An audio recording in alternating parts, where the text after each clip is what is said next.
everybody. We're here for Scott Underwood's retirement party. I wanted to welcome everyone. So many Red Crossers here. We also have dear friends from the county, from the city, from Team Rubicon, many people who are mentees of Scott Underwood, generations of mentees of Scott Underwood who've come out today to celebrate Scott. I'm Jared Barrios. I'm sort of a mentee. I've deployed with him a couple of times. I'm the CEO here in the LA region. I'm here to welcome you, also to explain there's more food in the back if you would like some. And then if you need the restroom, there are restrooms out the door and to the right down the hall. We have a great program tonight. We have a few speakers. There is going to be an open mic part later, so start thinking about what you want to say about Scott. Nothing's off limits. What happens in Burbank stays in Burbank. Woo!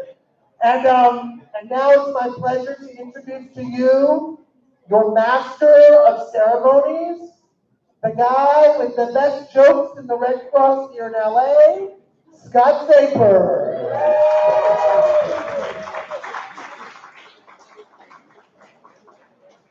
Thank you, everybody. I can neither live up to that description nor match Jared's energy, so. So I just want to set the stage tonight for just the person that we're honoring. So just picture this. Close your eyes and picture this. It's 2 o'clock in the morning. You're asleep. Your phone rings. You grapple for your phone. Mine's on this side. We're learning at night. So you grapple for the phone. You pick it up, and you hear, "Hello."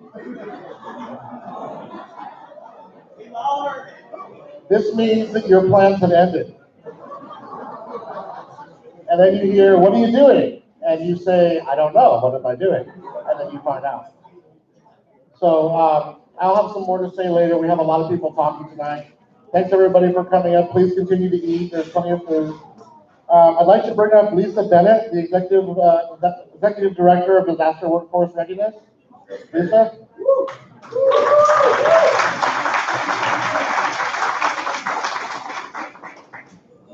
I was a little quicker than I expected. I'm still chewing. All right. All right, really still chewing. So for a week, knowing I was coming here, I've been trying to figure out when Scott and I met for the first time. So I've been with the Red Cross for 36 years.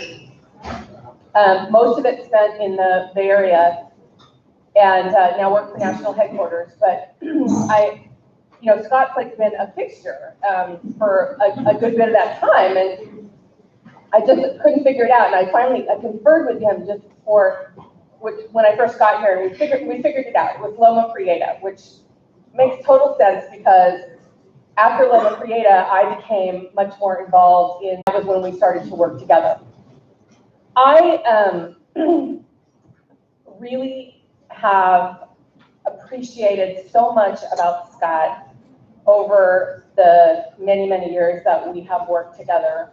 Love the impression of the hello. I can't do it quite right, but you know what? Sometimes he's been answering my call for help. So I think I've been one of those mentees many times under Scott over the years. So want to thank him for that. I have 2 things here. I'm actually going to read them so that the sentiments are exactly as they were. Don't roll your eyes. So the sentiments are exactly as intended. One of them is from Brad Kaiserman, who is our Vice President for Disaster Operations at National Headquarters. Brad says, excuse me, my time in the Red Cross is but a fraction of Scott. And one of the first things I learned when I arrived in 2015 was that Scott Underwood was a legend. That's true. Well respected, sought after, experienced, and dependable. Scott was the guy you wanted around when the going got tough. I tried to get a complete record of Scott's service, but unfortunately we couldn't get anything until before 2013. But Just that small snapshot of your service, Scott, was 27 major responses in just those 6 years that he could get the data for. So he says that's a major response every other month.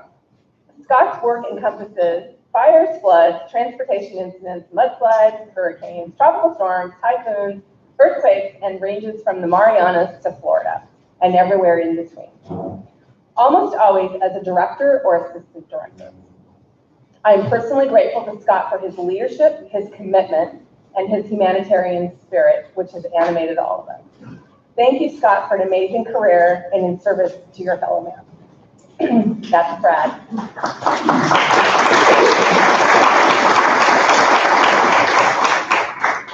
And then this one is from Trevor Riggin, our Senior Vice President. For more than 40 years, Scott Underwood has served those in need. He has served those devastated by every disaster imaginable across every part of our nation. His work and tireless commitment to serve has changed lives, built and strengthened communities, and helped ensure the readiness of the American Red Cross in Los Angeles, California, and across the country. His service to hundreds of deployments and DAC calls, thousands of planning meetings, and countless trainings by no means fully describes the legacy of Scott's career. As passionate as Scott is for the client we rush to, he is equally inspired to teach and mentor new humanitarians. His impact, of course, is deeply felt in LA ranks of volunteers and staff and our partners we serve alongside. However, we can also easily see his imprint on chapters and volunteers in nearly every region, in each of our programs and in the development of our disaster leaders. Scott, thank you for always being willing to ask the hard questions, the critical thought that would in turn make us better.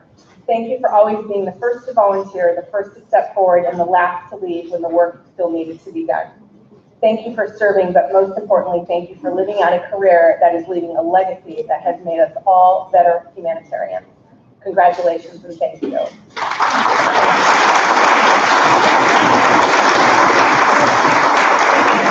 And I couldn't agree with both of those gentlemen anymore. Scott, you've just been an amazing person to work with over the course of my career. Thank you for all you've taught me. Thank you for all the fun we've had together and all the okay. All the fun we've had together and all the service we've been able to provide together. And I wish you the best in retirement. Thank you.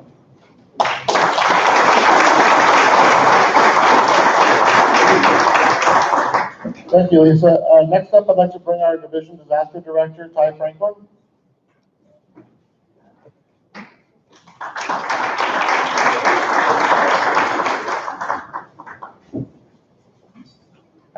Hello, everyone. I don't know if you've all met me, but if you haven't, as Scott said, I am the Division Disaster Director for California. So I have the privilege and honor of working with Scott and Joselito's team for the 2 years that I've been in this position. So I'm here to introduce my boss's video, Denise Everhart. She is the Division Disaster Executive. Unfortunately, she can't be here due to a prior commitment that she's brought for a conference, so she produced the video. And this video is to give thanks to Scott and his family for the dedicated hours and time he's given to the Red Cross over the years that he served with them. But I wanted to, before we get to the video, I just wanted to say a couple things before we hit the video, is that 43 years, I think that's the whole 40 years is the time that Scott has been with the Red Cross. That's a long time, a very long time. And that takes dedication and desire and passion to be able to serve in that role, serving clients in their most vulnerable needs. Okay? He has given his life to be able to do that over this 40 plus years. So I don't know if we're all going to be able to make that level of commitment, but it's an honor to be able to work alongside somebody who's actually given that kind of time frame to the Red Cross. So let's give it up to Scott just for that.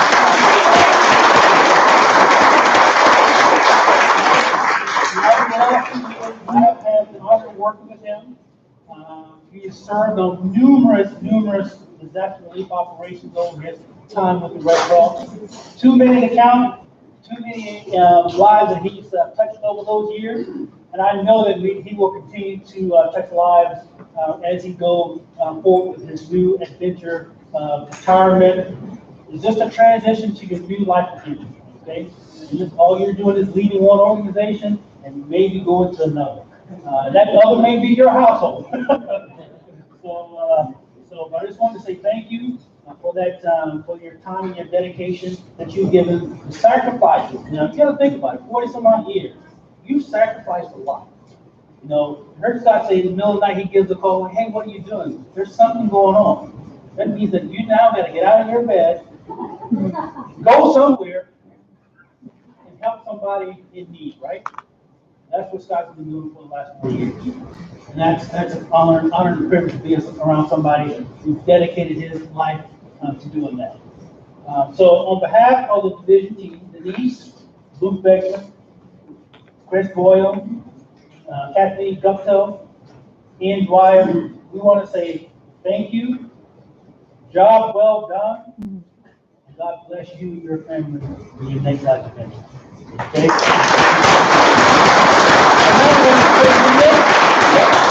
That's all I have. I just want to introduce the video and just say thank you to Scott and his family. I know he's going to Wisconsin, where it's nice and cold this time of year. And it's probably that's flood area, right? Something like that. So hopefully we will see you on the next DR and helping touch the lives of many volunteers that you touched over the years and serving those clients where they need you the most. You're the best at it, and hope you will continue. Thank you.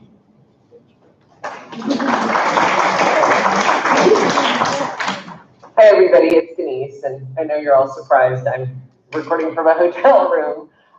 Scott, congratulations on your retirement. I never thought you'd actually do it. Now you can be my volunteer partner and stay, but I just want to thank you. I want to thank you for always being there. Everybody always felt better when you went in the room and Scott was there, whether it was teaching or responding or just showing you around the LA region.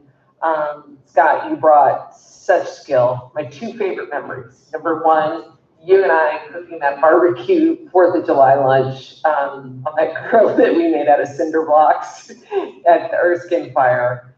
And that one really exemplified how much you care about the workforce and the staff and everybody. And then the other one was when we sat down and we were getting ready to do the Cascadia exercise, and we kind of figured out what we thought this command structure would look like, and we wrote it down on a napkin and we sent it off to Brad, and Brad was like, that looks good. And we had that moment where we were like, did we just make major decisions? I wouldn't have trusted anybody with you with that. So thank you for everything. Congratulations on your retirement. I wish I could be there. Have fun tonight. Hi, Scott. It's Scott Graham. I just wanted to wish you all the best in your retirement that's coming up, and I know you're celebrating your friends there at your region. Just wanted to say thank you for all the times you come to help us out in New York or New Jersey or North Carolina or wherever you were needed. You were always there and professional and did an amazing job. And it was nice to see you recently in training in Atlanta. You're a real pro. You will be missed from the employee ranks, but thankfully you're joining the volunteer ranks, and I hope to see you in the field and look forward to serving alongside you again. All the best in your retirement. Continued success. Thanks so much for everything. Hey, Scott, as one of the old timers around here, I'm only going to miss seeing you go, but I want to say congratulations on your retirement. I've enjoyed working with you over these many years. It's been fun, and really appreciated your professionalism, your leadership, your management, and just can't say thanks enough for all you've done for the Red Cross and the community. Once you get a little downtime, I've got a volunteer partnership position waiting for you, so you know how Red Cross really never lets you off the hook. Cradle to grave, my friend. We want your money, your time, your blood, and I remember the days when we used to collect tissue as well. So take care and stay in touch. Godspeed.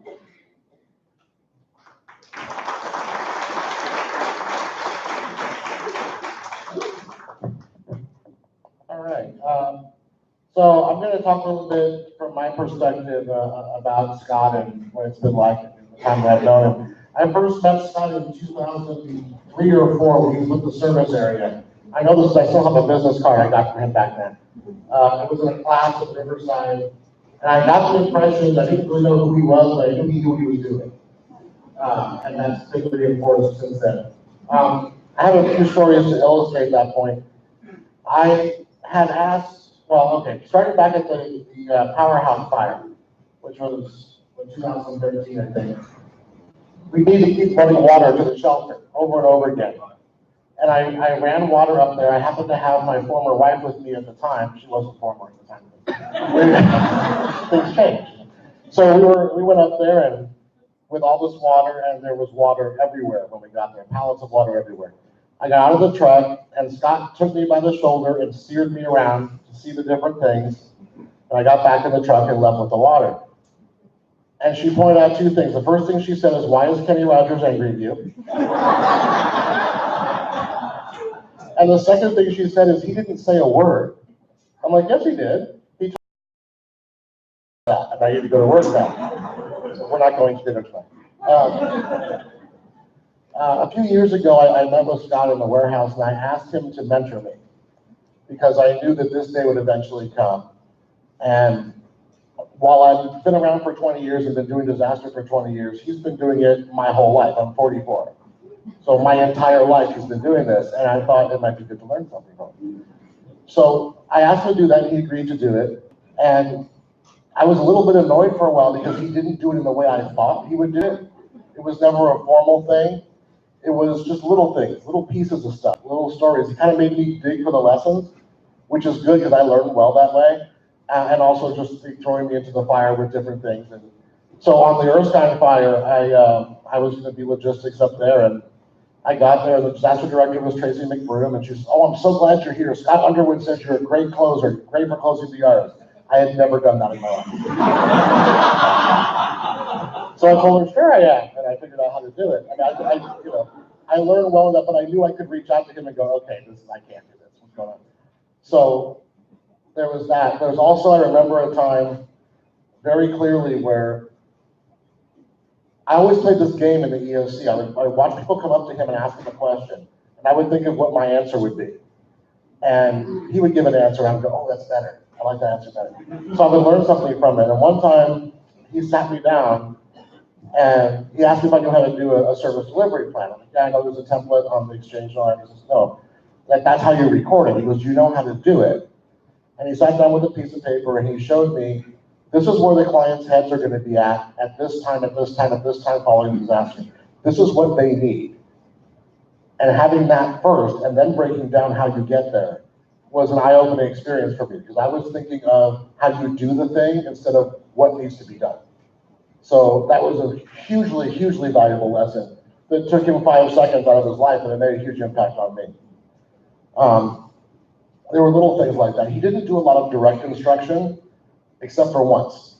I was walking down the hallway in West LA, it wasn't during a disaster, and he came up to me and he says, "Never co-locate headquarters in the district." And I never have. So I just want to say I'm not here because I'm funny, or I'm not here because I don't have stage fright. I'm here out of respect to you. And I just want to, again, like I told you before, thank you for everything you taught me. I was paying attention, and I wish you all the best.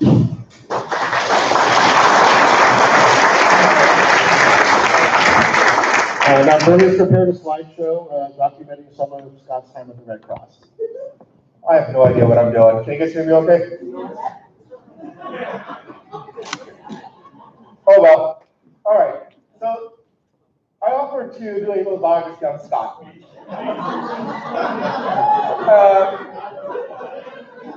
Start off.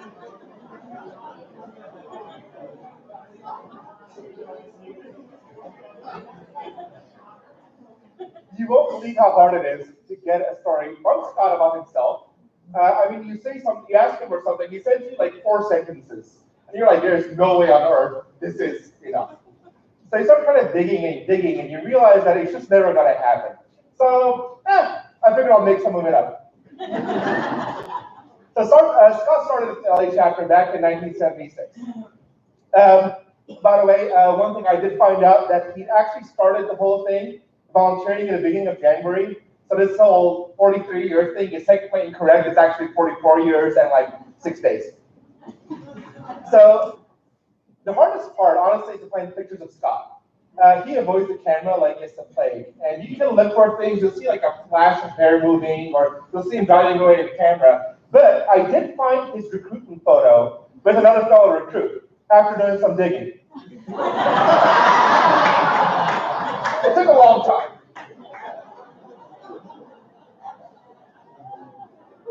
But joking aside, as Scott started the LA chapter, he just took over. I mean, he helped design the EOC down in Princeton Wilshire. He was the head of disaster services as volunteer. There are so many activities he did. And the one thing I did notice is his haircut never changed. It's exactly the same. So after about 18 years, or after, 18, 19 years of being a volunteer, he became an employee. And he ended up going over to Rio Hondo chapter, where actually Scott Sabers was for a while before we kind of absorbed that one. So that was 1995. And roughly this period is when I met Scott, roughly about, I guess, 25 years ago. And honestly, after 25 years, I'm still intimidated by him. Hopefully it'll go away at some point. So he was in the Rio Hondo chapter, this wonderful building. And this is when the Scott that we know started happening. We started looking at the number of responses he's done. I know Lisa mentioned 27. I asked Scott, he's like, yeah, I'm over 50 at this point. And from Rio Hondo, he ended up actually going up to the Pacific Service area where he was the Senior Associate of Response for the Pacific area. Is that the right term? Okay, got that right. So when most of us honestly look at Scott as, back over here. When most of us look at names like Matthew and Katrina and I don't know, whatever else in there, Michael as names, for Scott is one of dozens of hurricanes that he's been on. And honestly, looking back on it, I don't even know how to start with what we've done for each one and how many lives have actually affected. So anyway, the service area closed, and in 2006, he came back to LA, the LA chapter, where once again, he designed an EOC, mentored 1,000 people, and that was basically, the Scott that most of us are familiar with. Now, as many of you that know Scott know that one of his favorite things to do is schmooze while wearing a suit. I did. I looked at 312 pages on the LA Flickr to find this. I kid you not. But normally this would be the mode that you would see Scott in. Where's Alex? Is Alex who was here? Being in the EOC, his happy place, where he was sitting there guiding us through, what is it, 1766? Teaching us how to do things in those little breaks that we had during the disaster, and just mentoring every single one of us. I mean, every single one of us in this room, plus tens of thousands of more, have been influenced by him. This is also where I really got to understand the back of Scott's head, where most of the time, it's him staring at the screens and understanding this disaster in a way that none of us really got initially. And over the years, we got to learn that. We got to see how Scott worked. And also, this is where we all hope that Scott wouldn't actually kill himself while trying to change something, a projector bulb, or fall off the roof, or whatever else. So as we wish you a happy retirement, we know that no matter what, you're going to be wherever the need is for you. And who knows, you might still end up with the Hummer somewhere. Thank you, Scott. Good luck on your retirement.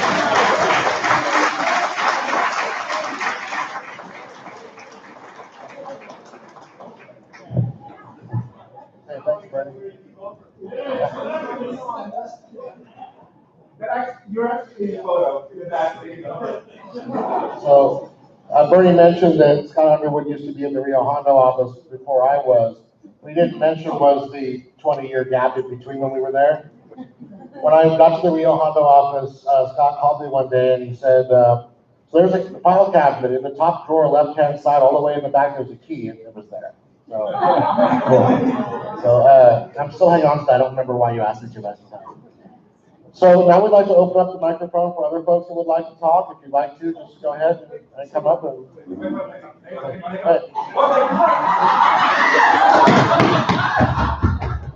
There, I beat you. Y'all don't know better.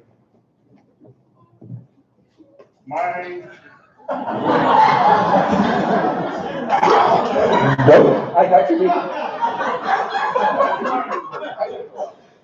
Joking aside, so Francisca had done this entire thing of understanding the number of things that Scott did. Sorry, Joe, I really want, we were supposed to do this one before.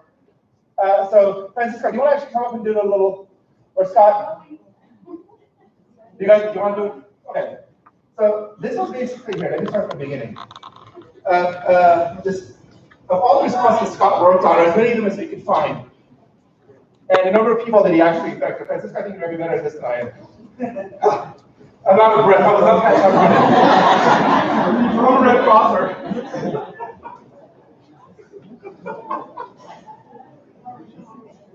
Oh, I know. I'm going to move that because that's for taller people. See, this is what happens when Scott starts bleeding. It took a lot of digging and effort, and all the way up to national, in order to try to assemble an understanding of the impact that Scott Underwood has had on the Red Cross community. We couldn't find it. And so history stops at a certain point in terms of our records, believe it or not. Again, I try to get help all the way up the ranks to try to assemble this, but we did our best. So here is a quick picture of Scott's work in major disaster relief operations, in which he led as operations management and leadership roles.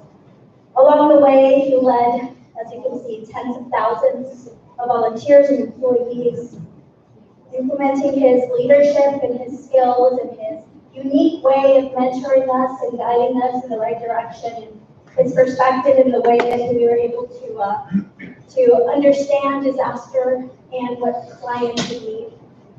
And in that leadership, we have helped tens of thousands of clients.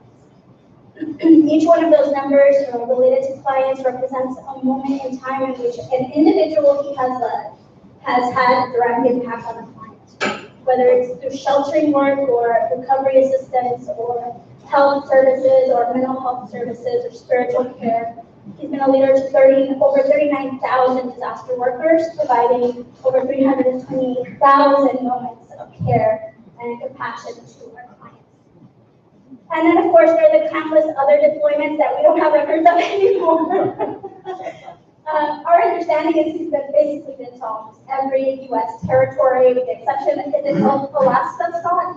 I believe that was yeah, and Puerto Rico.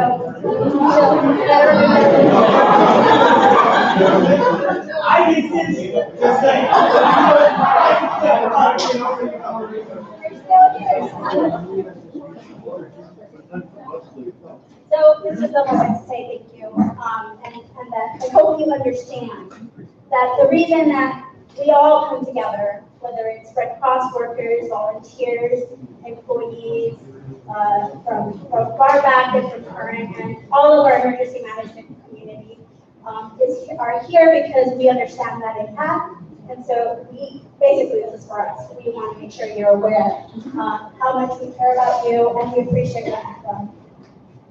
Scott's contributions have earned the respect and trust of those who work alongside him. He's a slippery one. It's hard to find information about him.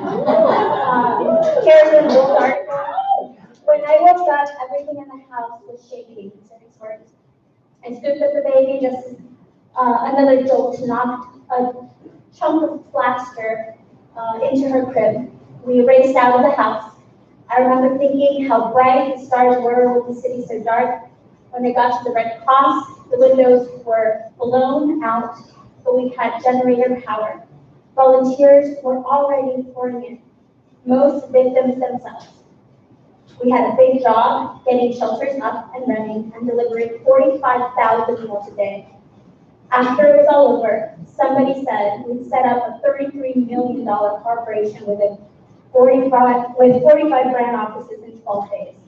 I don't know. I was too exhausted to remember. So this was an article when he was a volunteer for 18 years and was serving as the chair of disaster operations for the Philly chapter. Here he is in the wild. We don't really see him very often in photos, and some of you alluded to before. So we were able to capture a few. Thank you for those that were able to scavenge some images we found. There he is again.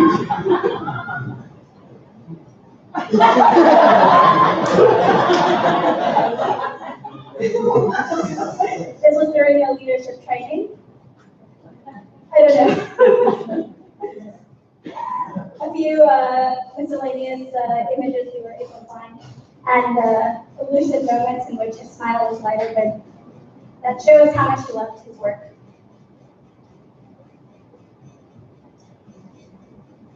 Thanks, Scott.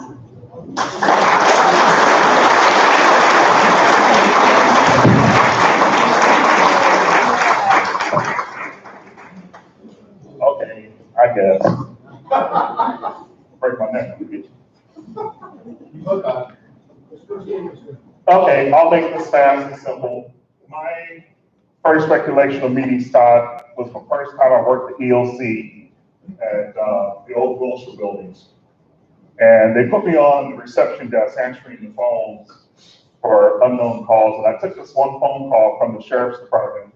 I can't remember the sheriff's name, but I remember this conversation distinctly with the exception of his name. So I answered the phone. I'm working with Mayor Fred Cross, ELC, and the response was, "Good morning, this is Deputy helicopter to pick him up and drop him off." So I'm like, who, what? Can you repeat it? He repeated it. I'm not gonna go through all of that. Then he repeats it, so then, hold on one second, let me find out. So I asked, I put the call on hold, I'm at the announcement, and this director of disaster services, pistol, she hollers out, "He did what?" I'm like, I didn't do it. So he ordered it, guess you gotta give it to him. So we went on and accepted it. But then I remembered that basically anything Scott asked for, he usually got. And he just simply made it happen. And I just figured, well, darn, this guy must be somebody to be able to do all this and whatnot. But he made an impression on me. He helped raise me in Red Cross, along with a few others, Sharon Councilman Keith, Elaine, and others. And I just want to say thank you.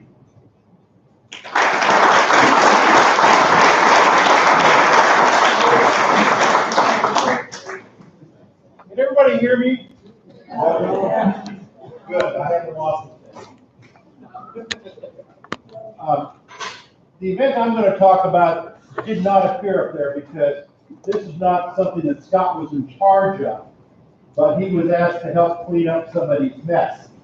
And it relates back to that little event called Hurricane Katrina.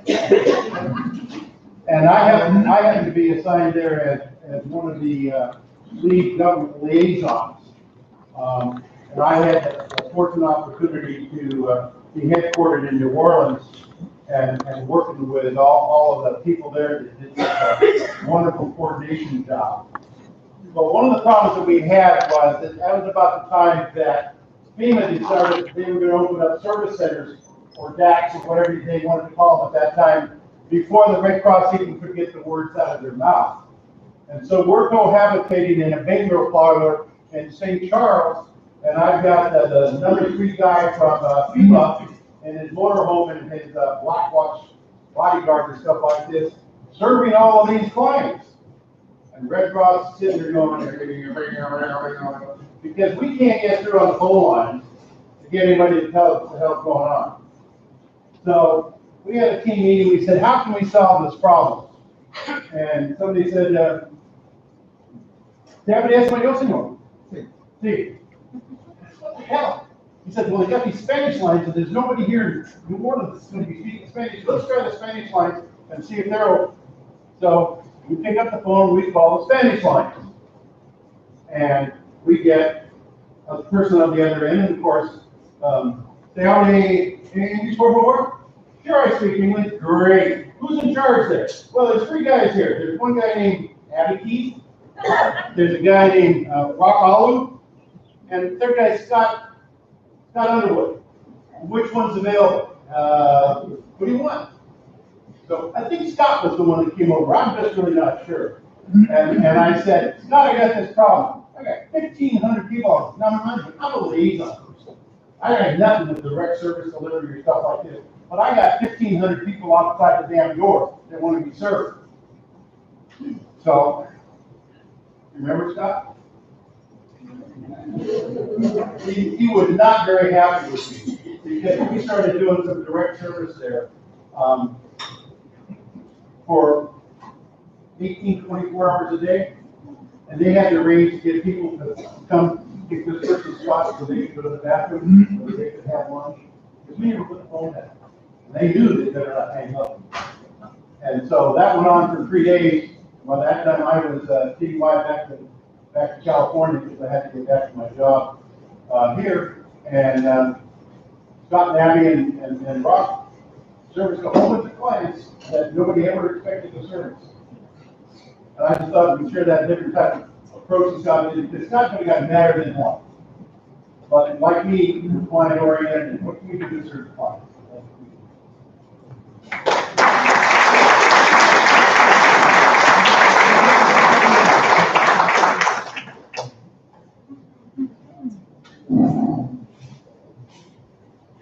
Hi, everybody. So excited to be able to share in this moment in celebration for someone that I love, respect. For about half of the time that Scott's been here, I've been here. And for the last 15 years, I feel like we've been attached to him half the time. I feel like Scott's my brother, the brother I like. I have learned so much. We have laughed, we have cried, we have shaken our heads in total disbelief of what's happening around us. I have so many stories that I could share about Scott, but I want to share one where it was one of the hardest circumstances that we've been in.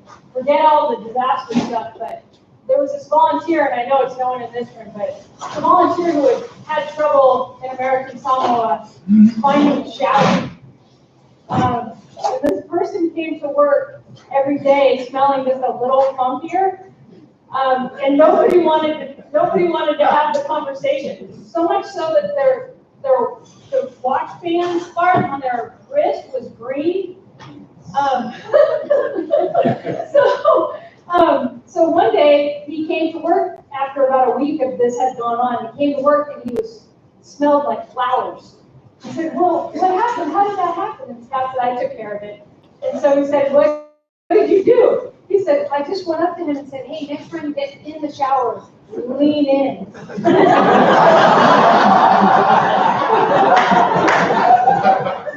So I just said that because, Scott has such a way with people in general. He'll put you at ease. He can be completely telling you what a short job you're doing, but with a smile on his face, it won't make you feel bad. So, Scott, I cannot find the words to tell you how much I appreciate you as a mentor, as a friend, as somebody said, the one when Scott's there, you feel better. And we have spent, as many of you in this room, it's like, you're going to give me a log this time, and I'll be ops. No, you be ops, I'll be log. Okay, you be the district director. And it didn't matter. It didn't matter because I knew that no matter what circumstance we were in, with Scott there, it was going to be that much better. And we were going to laugh while we were doing it. So happy that you are staying with us, but so grateful for you in my life, and so grateful for you in this organization. Thank you, thank you, thank you.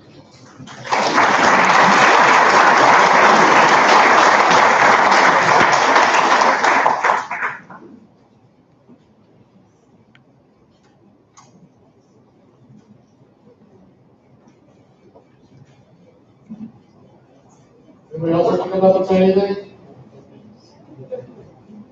Going once, going twice? There's a lot more stories. There's so many.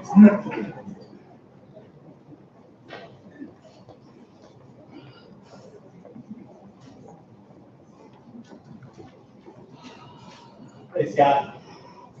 Hey, everybody. My name's Corey. I mean, I could be up here for hours talking about Scott, talking about different stories, but you know, I mean,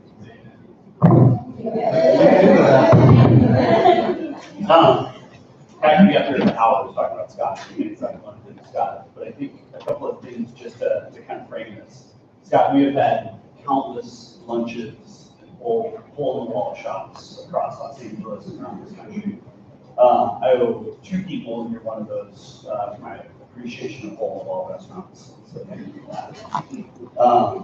I owe you and maybe one or two other people for my appreciation for history and the layers of how people live lives in the communities that are established and how we think about community and how we have to think about community and the preferences that people have, not only before disasters, but after disasters. And that frames how all of us do our work and how we think about those folks.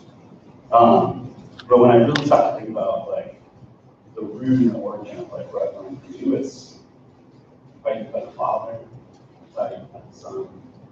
I think about the stories from your parents. I think about the stories of, you know, Jennifer living a very gracious life to be able to allow you to share everything you share with us and those hundreds of thousands of families around the world. So by no means does that, you know, put a somber note on all the fun examples and stupid moments of how many times they've been on those stupid PC holders that you tailor-made for the EOC tables.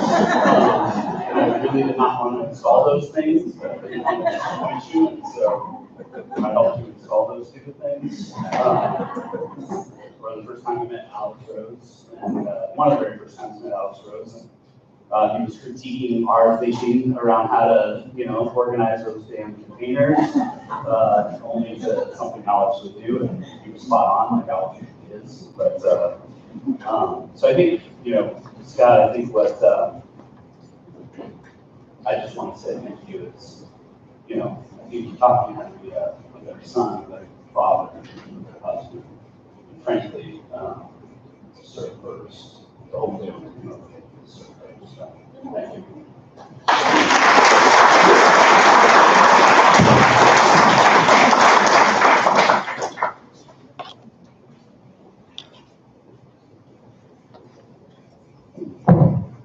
Scott, on behalf of the city of LA, thank you, thank you, thank you. This advice right here is what kept Scott and I together morning and night and on the weekends. This is our review phone. And so when the phone rang in the middle of the night, it was Scott or someone else from the National Red Cross saying we needed to open the shoulder. Most of the time, I was on duty. So there's this joke in our office that whenever Carol has the duty phone, there's going to be a duty phone. Scott, over the years, since I've been with the city over 22 years, for most of those years, you were right there in our corner, and I really, really appreciate it on behalf of our general manager, Aurora Hopkins, and all of my colleagues. We thank you for your service, not only to the Los Angeles residents, but to the world, because you have made a lot of impressions everywhere your foot has trod. So we truly thank you. We wish you all the best in retirement. I'm going to look you up, so don't change your numbers. Don't change your email address, because we do need you to continue to mentor us. The future generations can only be better because of the work that we've done. So thank you to you and your family, and please spoil your wife tremendously for the many years that she's allowed me and shared you to us here in Los Angeles. So thank you again.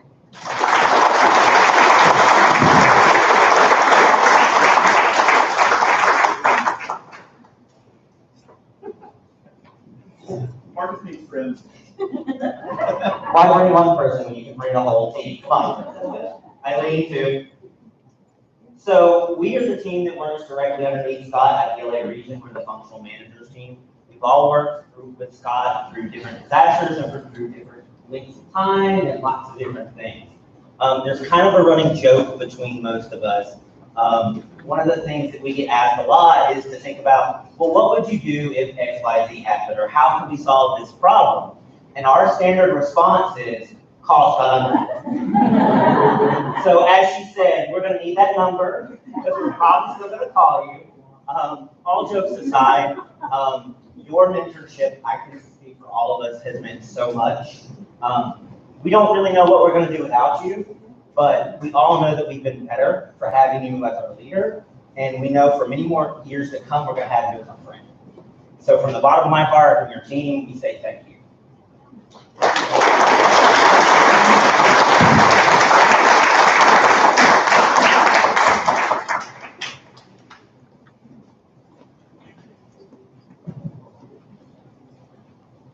My name is Rustin Jumper, County of Los Angeles Emergency Management, and on behalf of, let me start off personally.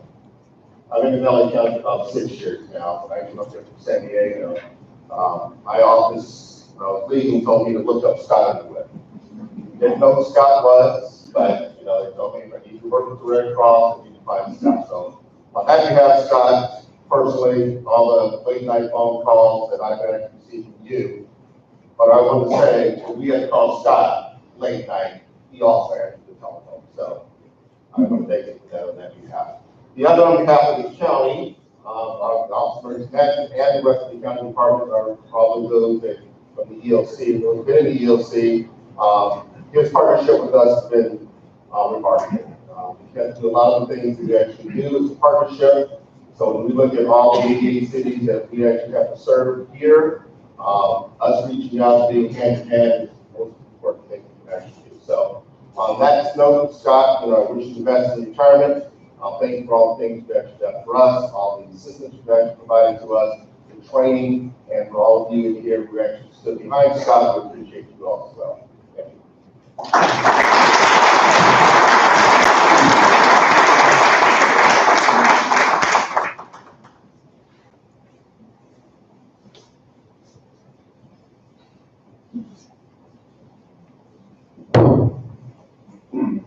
Hi, we're the Bell Sisters from Northern California. I'm Dame, she's Dawn. This is going to be really short, but we worked with Scott on a few disasters. And on the California floods, he was kind of working long distance. He was down here, we were flooding up north. And how many of y'all know what a greenie is? Good. For those of you who don't, ask somebody who raised their hand, but we still have several pads of greenies. And we actually put in a request that he approved. So in our chapter, our original office was you walk into one office and you go in the back, and then put a motion sensor in there because the light switch is on another wall. And it was very dark and no air, light, whatever. So we gave Scott a greenie on this disaster, and we requested a skylight. Our only question is, where is it, Scott? It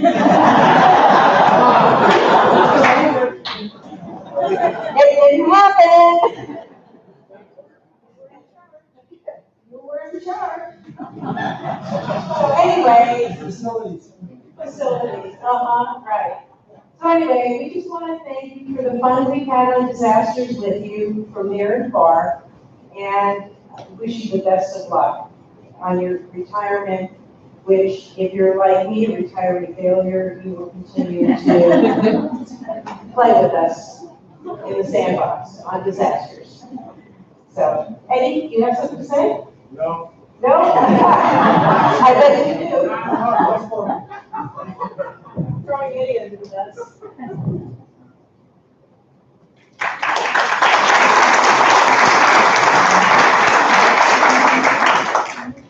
Hi, can you hear me? Okay, hi, I'm Linda. I am with Disaster Mental Health Services, and I originally met Scott in 1999 on my second episode with American Red Cross, when I moved over to the San Gabriel area. Scott had this thing because I would always ask a lot of questions when I could make it to the disaster service meeting. And he would explain something and I would go, and then he would say something else and I would go. And he decided that I asked too many questions sometimes, as I'm shaking his head now. And he gave me one of those balls, like, you know, the magic ball, and asked the question. Yeah, he gave me that back. Yeah, he thought that was really good. Presented it to me at the disaster services meeting. I forget for, I don't know, birthdays or whatever. And the whole room laughed because everybody knew why he was giving it to me. I still ask a lot of questions. But one of the things that I wanted to say, I couldn't get my compadre to come up here, is that when I first came with Red Cross, it was in West LA, there was no disaster mental health. My second time in 1999, there was disaster mental health. And what Scott, I think he knows this, but I'm going to speak for Maria and Barbara Colwell, who can't be here. We really, really appreciate all of the sitting around with us, but also all the support with disaster mental health services and the leadership support. So I just wanted to say that publicly, Scott. And I'm calling you because I'm going to have some questions.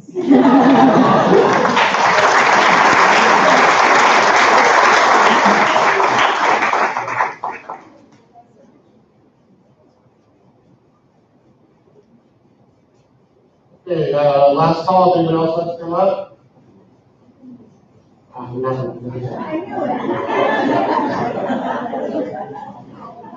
Well, I'm excited to be here.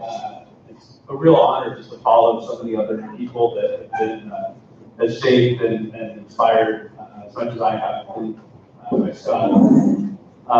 When Scott did his, hello, I know we've all heard that. I didn't realize until I heard Scott do that a lot of times with Red Cross, I answer the phone that way now. And so I started thinking about, are there other mannerisms of Scott that maybe if we saw someone else do them, we realized, yeah, Scott does that. And it brought me back, and just seeing a lot of faces in the room, probably about 10 years ago, the Greater LA chapter, almost every single evening, after work hours, and volunteers would come into the chapter. We would have different committee meetings, so logistics committee meeting, operations management committee meeting. A lot of times these committees, so they would meet, and we would get so passionate talking about things that really would never happen. And as I think about Scott being in the room with us, we would talk about, what do we want in the shelter trailer? So what are we going to put on the right side? What are we going to put on the left side? We'd have very passionate discussions. We would record minutes every month. We would meet again and talk about it. And Scott would often be in the room, watching us fighting with each other. And at a certain point, he never would cut us off. I think all the people that were just standing up here, and most of us, when we think about Scott, one of the things he's definitely let us do is make mistakes. He will let us go sideways long enough to either almost hurt something or realize I'm going the wrong way. He wouldn't cut us off. So that mannerism that I think about Scott doing in those committee meetings is he wouldn't cut anyone off, but at a certain point he would just go. He would, and he would almost speak. He would almost speak, but he wouldn't. It would just be. And then everyone would get quiet, and they would all turn their head. Sometimes he would say something, other times he just kind of go like that. And after months of us talking about, what do we need to put a trash can in the front of the shelter trailer. And, the operations are going to go sideways unless we do this. And we realized, this isn't that important. Let's move on to the next agenda item. So anyhow, as a few other comments I just wanted to share. I know myself, but there's a number of other people that started in Los Angeles or spent a lot of time in Los Angeles and moved on to work either in the division or the national headquarters. Certainly, when I think about how far away in my role right now I am from as many amazing volunteers are in this room and all of the amazing work that you do all day and every week and every year, truly, being that front line to clients. I think about Scott and how he instilled in me. That's why we do what we do. It's not to drive trailers. It's not to fill out greenies or receive them. It's all at the end of the day to help clients. And so the last thing that I think about, that I learned from Scott, I don't think I can do it very well, but I know he would do this a lot, we would be, in that Achilles heel of an operation. We're scaling up, but we just don't have enough resources. We know in 2 or 3 days we're going to be there, or 2 or 3 hours we're going to be there. But right now, we're all banging our heads against each other. And maybe everyone is in the EOC, and no one is out in the field, or not enough people are really thinking about what we really should be doing. And Scott would just say, guys, come. We'd all follow him out, and we would just watch him get on a forklift, or watch him get in the back of the herb and just start moving boxes. And we realized, we can actually be doing something. We don't need to keep talking. And Scott was always there to show us a role model, and not just say it in words, but we could see it in his actions. The last thing I wanted to share, Bernie, if you could bring that up. I look at Scott very regularly. I think a lot of you guys do too. This is when you go to Volunteer Connection. Scott's picture is there, you pointed out. Yeah, there's Scott. So we're all going to continue to get to look at Scott for many years to come. I'm surprised that this picture from one of our home fire campaigns is still up there, but there's Scott. There's a lot of other people in this room that are there too, but thank you, Scott.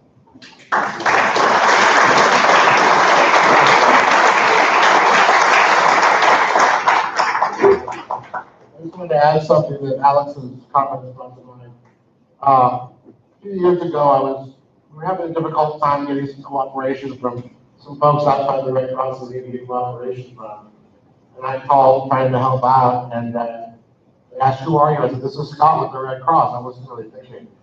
And immediately doors opened and things got better. And I would never say that I was Underwood, but if someone draws that conclusion, that's not really my responsibility. At this point, we'd like to invite Scott up here to review anything you've heard tonight, or anything.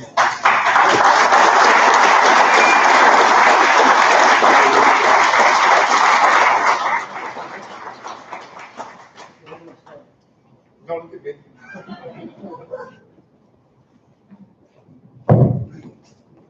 Never stay in one spot long enough. Was there something about this game? Actually, I know why it was approved with that.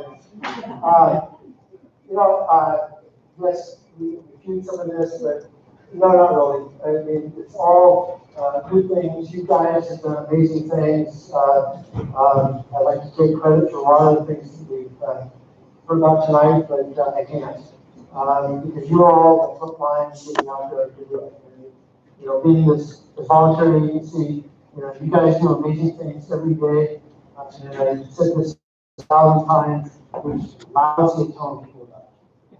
If half the world do what we really do on a day-to-day basis, it'd be amazing. Right? So much of what we do is behind the scenes, and it's making it that much better for everybody else. So immensely proud of all the things you all do. I just got that mark in time that I was able to help out. As others said, I'm taking time off, and thanks to my wife, who's been taking care of her dad in Wisconsin, and I was taking care of my folks here in Los Angeles. We got to a point now where it's time for me to go figure out how to do married again.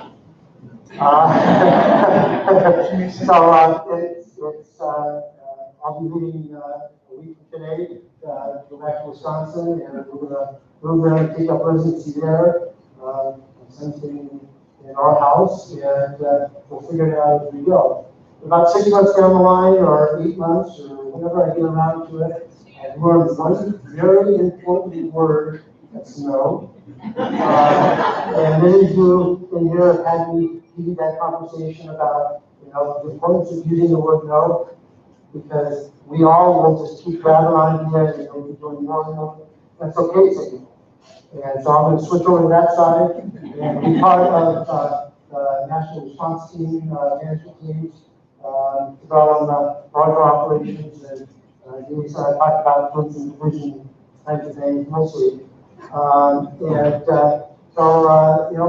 they say, our disaster business to see out there. It's not goodbye. It's just another phase. I don't have to deal with the day-to-day insaneness, things going on, and getting weird directives of where is this coming from. As Alex said, there's several folks that went through Los Angeles and have gone on to do or better things or bigger things. By working at national headquarters, I told them as they were going out the door, it's not necessarily a job, it's an adventure. That's number one. You will never fully succeed. Some are still trying. You know, every conversation you start off with, think about is what's in it for the region and what's in it for you guys. Because you guys are the rubber meets the road. It's that good stuff that you do every day. That, you know, national headquarters got these great lofty ideas, but they have really no connection to what's actually going on day to day. So the back calls that go on in the middle of the night, and you know, all those things, being able to this last year fully manage a level 4 operation within the region. And I some help from the business, and it was all volunteer agency. Okay? So that's huge. Okay?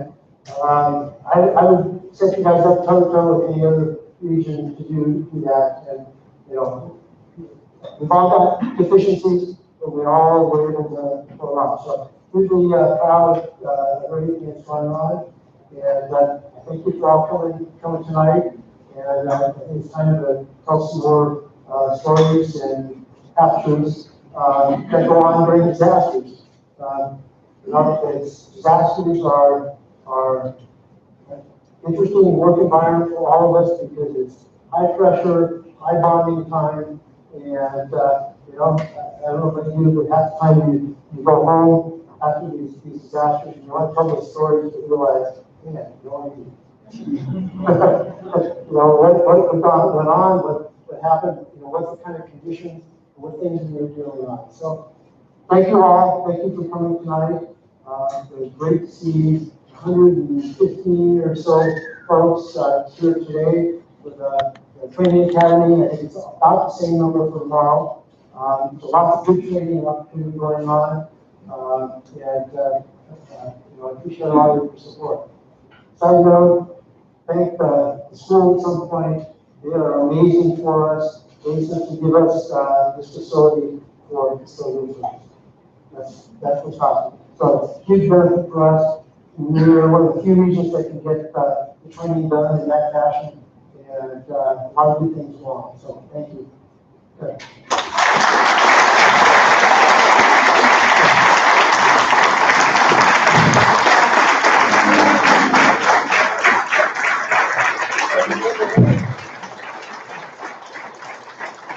I wanted to introduce, I know that with so if you guys have got the wide angle lens, if you all come forward across the front here, and then we're putting some right in the middle. Center on front. Because I'm going to be on the stage. I'm going to do okay?